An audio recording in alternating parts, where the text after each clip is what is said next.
querido tanto, corazón.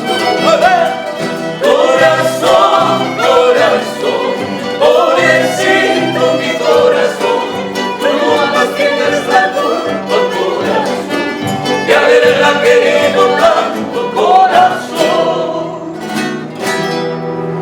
Este 5 de julio estaremos todos juntos en el Parque de la Exposición celebrando los 40 años de nuestro hermano en la música, Chimango Lares, juntamente a nuestro gran maestro Manuel Chaprado, Pepita García Miró, Luciano Guispe, Porfirio Ayala Alfaro. y quienes habla William Luna para festejar un día muy especial. No falten en el Parque de la Exposición. ¿A qué hora será?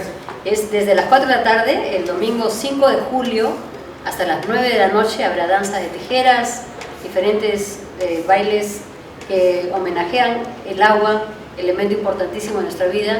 Entonces vengan todos al Yapu Raimi a celebrar a Chimango Lares en sus 40 años de vida artística. Gracias. Chay piusa sai paisa alguna de pa existe que picha julio fíjate. Allí nos vemos.